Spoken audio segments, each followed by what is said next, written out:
안녕하세요. 뻔뻔한 복덕방입니다. 구독과 좋아요, 알림 설정, 회원가입 부탁드리겠습니다. 연일 이 쎄한 분위기는 진행형 중에 있습니다. 오늘이 주말이니까 아마도 다음 주에 2차 웨이브가 올 수 있을 가능성도 엿보이고, 이렇게 살얼음판을 걷는 것도 정말 이상한 분위기죠. 액면으로 보자면 뭐 엄청나게 치고 나가야 할 판세인데 그렇지 못하다라는 건 바로 내상의 골이 깊다는 것을 의미하는데, 골이 깊으면 산도 깊고 산이 깊으면 해가 일찍 져버리죠. 그렇게 천장을 뚫었던 기세 고스란히 내줄 분위기로 흐르고 있는데, 바로 미국 증시가 오늘 새벽에 어제 엔비디아의 충격에서 벗어나지 못한 채 300억 달러의 역대급 실적을 기록했어도 기대치 280억 달러에서 조금 벗어났을 뿐 이성을 잃었던 수익률 창출은 긴가민가가 되어버렸습니다. 새벽에 나온 미국 증시는 역시 이런 분위기를 고스란히 카피를 하고 있는데, 다우존스만 겨우 0.59%로 선방을 했지 나스닥은 오히려 빠지기 시작을 했고 S&P 500 지수 역시도 거의 보합을 이루고 있습니다. 이렇게 미국 증시가 한국 집값의 중심이 될 수밖에 없는 건 지금 이 자금 경색 부분에서 금융권이 상당히 진앙지가 될 가능성이 높기 때문이죠. 가뜩이나 이 대출 규제로 인해서 은행권 자금이 말라서 신축 아파트 입주민들이 이 잔금 문제 때문에 골머리를 앓고 있을 정도로 이번 대출 규제가 단기간 안에 끝날 거라는 이상한 기대를 하는 측면도 있던데, 이거 그냥 좌시하지 않고 끝까지 엑셀 밟고 있을 가능성 높습니다. 그만큼 집값과 부채 문제가 이렇게 쌍벽을 이루면서 남한산성을 이룬 적이 없었기 때문이고, 경제 톱니바퀴가 대외 여건의 변화에 고스란히 노출이 되어 있기 때문에 국내 부동산 시장의 왜곡된 가격과 부채 문제, 앞으로 헤쳐나가야 할 경제 내비게이션에 렉이 딱 걸릴 수 있는 그냥 스탑이 될 수도 있을 위기 상황을 불러올 수도 있어서 이것부터 잡지 않고는 해답이 없기 때문이죠. 그래서 장기간 대출 규제는 거의 일상이 될 만큼 그냥 그렇게 꾹 눌러 놓을 방향으로 갈 것이 분명해 보이네요. 한편으로는 미국의 기준금리 인하는 이제 한국 집값과는 직접적 연관이 없을 정도로 서로 간에 무슨 운명처럼 엇갈린 길을 가고 있어. 한국의 이 금리 상황은 늘 미국과 반대 방향 아니었습니까? 이번에는 금리 완화 분위기 업되는 상황에서 한국은 이전에 없었던 강도 높은 시중은행 금리 인상 분위기 굳어가고 있는 거고, 그래서 더 이상 미국이 베이비 스텝 0.25% 내린다 해서 간에 기별도 안 갈 거고요. 국내 현안의 집값 문제와 빚처리 문제 도마 위에 올라와 있기 때문에 가장 민감한 영향을 받을 수밖에 없는 게 뭐니 해도 머니 문제, 자금 경색 부분이죠. 이미 은행권 대출 부분이 막혀 있어서 여기에 가중되는 금융권의 분위기가 자칫 험악하게 돌아갈 수 있는 금융 대란이 이어진다면 거의 걷잡을 수 없는 산불이 번지게 되는 거죠. 결국엔 자산시장의 대변화가 올 수도 있는 대척점에 서 있는 겁니다. 그래서 미국 증시가 오히려 한국 집값의 직격탄이 될 수밖에 없는 아주 묘한 상황이 펼쳐지고 있는 거죠. 그런데 이렇게 조마조마하던 차에 어제 엔비디아가 일을 내고 말았죠. 어제 주가가 거의 6% 중반까지 빠지는 급격한 변화를 초래하고 말았습니다. 나머지 빅테크 기업들의 성적도 그닥 시원치도 않았고요. 애플은 9월에 신제품 출시를 하는 붐업된 분위기, 당연히 쑥 올라야 할 상황인데도 1% 중반, 마이크로소프트, 메타 등등 0% 초반 정도의 미미한 반응을 보이고 있는데, 중요한 건 미 연준이 언급한 빅테크 기업들의 실적이 향후 기준금리 인하 변수에 커다란 영향을 줄 수도 있다라는 이런 말들이 이게 그냥 기우에 지나지 않는 말이 아니었단 얘기죠. 왜 오마의 현인 워렌 버핏이 애플 주식 절반 덜어내고 엔비디아는 쳐다보지도 않고 뷰티 산업에 투자를 거꾸로 하고 있겠습니까? 아니, 첨단 산업 시대에 버핏은 상당히 선사시대적인 선택을 하고 있지 않습니까? 그런 비판 충분히 받을 수 있고요. 그러나 그의 선택이 뭔가 아주 야로가 있다는 걸 보여주는 건 소문난 잔치에 먹을 게 별로 없어. 여실히 지금 보여주고 있잖아요.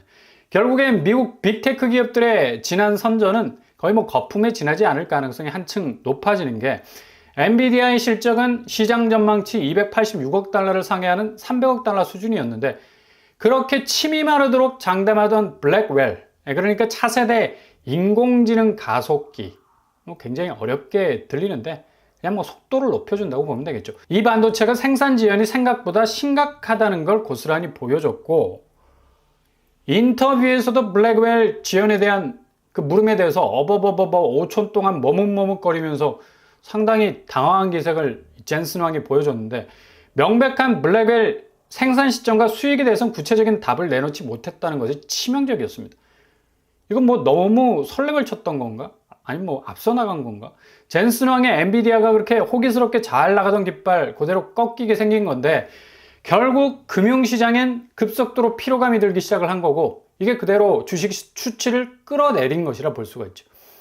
국내 집값 왜 엔비디아에 어버버하는 순간이 치명적일 수밖에 없는가? 초반에 말씀드린 대로 이젠 금리 영향보단 금융 자본의 영향을 즉각적으로 받는 상황으로 완전히 판사리가 바뀌었기 때문에 뭐 같은 말인 것 같아 보여도 구조적인 어떤 위기가 오면 한국 집값은 뭐 완전히 대혼란 속에 빠질 수밖에 없다는 그런 얘기죠. 오죽하면 주담대 창구가 계속해서 빠른 속도로 막히자 대출 받으러 부산까지 원정 가겠습니까? KTX 타고. 그만큼 7월, 8월에 집을 미리 선점한 사람들은 고스란히 잔금들 안에 발목이 묶일 가능성이 높아진 건데 금리가 높아서 상생금융으로 방향전환, 적극적인 금리 인하책을 펼쳤던 영업이익의 극강이었던 은행의 모습은 고스란히 한 달 만에 태세 전환했잖아요. 이제 뭐 금리를 높이고 있는데 이게 그냥 단순히 금리만 높여서 은행이익 확대 재생산하는 건 아니냐는 뭐 금융당국의 채찍이 보이자 완전히 뭐 대출의 하드웨어를 바꿔서 대출기간, 거치기간 완전히 뭐 뼈대를 추리는 일을 하고 있다는 얘기죠. 그래서 더 이상 금리 가지고 은행 대출 접근이 어렵다는 말이 나오지 않을 정도로 그냥 원천적인 접근을 차단하고 있는 건데 이렇게 지금 금융권의 움직임이 이젠 집값의 방향성을 결정하는 항해하는 배의 조타실이 되어버렸습니다. 완전히 분위기 달라졌죠. 그러니 뭐 미국 증시에서 엔비디아의 고전은 고스란히 미국 침체라는 경제 위기의 암초들이 다시 부상을 하기 시작한다는 신호를 주는 거고 아마 엔캐리 자금들 아직 청산하지 않고 묻어둔 미국 증시의 자금들이 고스란히 다시 빠질 가능성 많습니다. 신흥국 쪽으로 이동할 가능성도 높고요. 동시에 위안화 캐리 청산도 이루어지면 뭐 그냥 미국 증시는 하루아침에 폭삭 내려앉을 가능성도 높은데 이렇게 되면 그대로 호재는 1도 반영 못하고 악재만 득실거리는 국내 주식시장은 거의 뭐 아비규환 상태가 될 가능성 높겠죠. 집값이 자금 경색으로 주춤거리다가 금융권 위기까지 이렇게 덮치게 되면 이건 전례 없는 집값의 대변곡점을 만들 가능성 높다는 얘기입니다.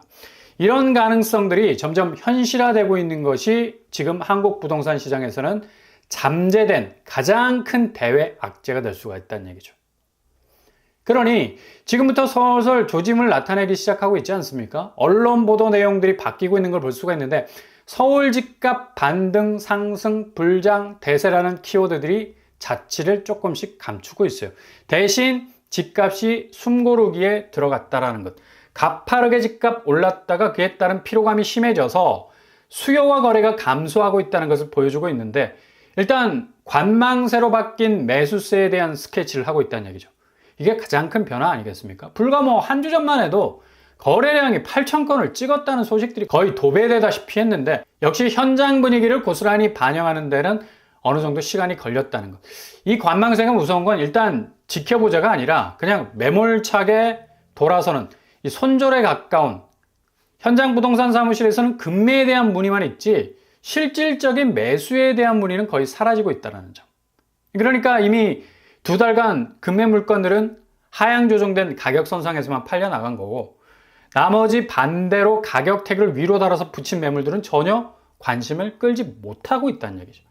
불장은 그냥 강강수월래가 된 겁니다. 손에 손잡고 셀프 불놀이 한 건데 호가불장이라는 말이 결코 틀린 말이 아니었음을 고스란히 보여주는 대목이죠.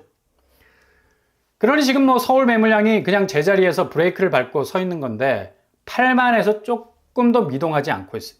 전월세 도합 12만 건을 찍고 있는데 아마도 9월 되면 거의 위기감이 내몰린 매물들이 반대급부로 엄청나게 쏟아질 가능성이 있다는 얘기입니다. 이 정말 웃기는 현상 아닙니까? 전달만 해도 매물이 그냥 쪽쪽 빠질 거라는 예상과는 완전히 지금 반대로 가고 있다는 얘기예요. 그만큼 이제 상황은 다시 역전이 되어버린 건데 매도세가 점점 초조해질 수 있는 타이밍이 된 거죠. 가뜩이나 분양시장도 조짐이 상당히 안 좋은 방향으로 가고 있고 일부 서울에서 나온 강남권 분양만 10만이 올리고 나머지는 그냥 쌩까버리는 양상이 벌어지고 있는 건데 수도권 지방 분양은 무참히 무너지고 있습니다.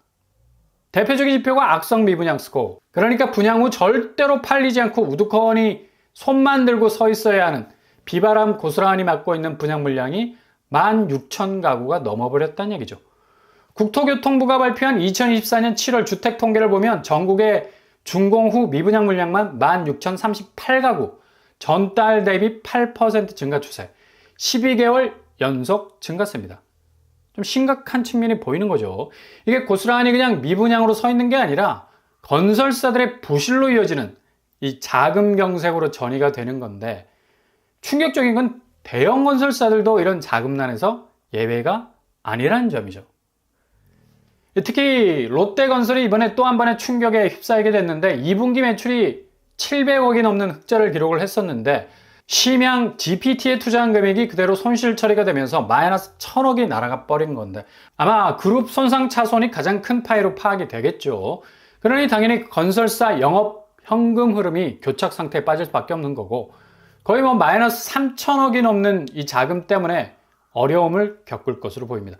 이렇게 일군 건설사들도 자금난 때문에 골머리를 앓고 있는 상황인데 잘 나간다는 롯데건설마저도 건설 수주 부분에서 거의 노른자 단지들을 다 잠식하고 있는 상황에서 터져나온 이런 손실들은 급작스러운 자금 경색으로 이어질 수도 있는 거고요.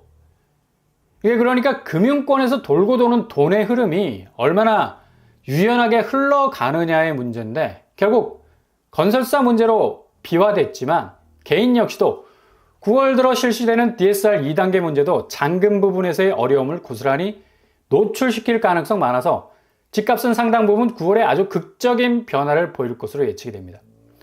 집값 상승세 과연 꺾일 것인가 라는 의문도 가질 수 있지만 이미 집값은 현장에서 확연하게 꺾이기 시작을 했고요. 그리고 금융권의 변화는 너무 극단적으로 움직이고 있고 초반에 말씀드린 미국 증시의 조짐은 거의 미국 경제 침체의 민낯을 고스란히 드러낼 가능성 높아서 앞으로 거의 이전에 경험하지 못했던 금융시장의 보릿고개를 넘어가야 할 정도의 빅샷이 나올 가능성 높아서 거의 흔들바위가 될 가능성 높다는 얘기죠. 그러니 지금까지 허벅지 찔러가면서 인내하신 분들에겐 역으로 아주 좋은 기회들이 열릴 것으로 보이고 자산시장의 대변화는 결국 주거비용의 감소라는 그것도 낙폭이 아주 큰 쪽으로 이동할 가능성 높아서 그냥 전체적인 하락 수준이 평준화가 될 만큼의 대이동이 시작이 될 것으로 보입니다. 그러니 너무 조바심 내지 마시고 분명 7월 말부터 조짐이 보이기 시작을 했다고 말씀을 드리지 않았습니까? 지표와 분위기는 완전히 극단적으로 지금 움직이고 있는 상태이기 때문에 잘 걸러서 판단하신다면 손실 보지 않고 부담 들이지 않고 골든타임 잡으실 수 있을 겁니다. 결국 버티면 이기게 돼 있는 겁니다.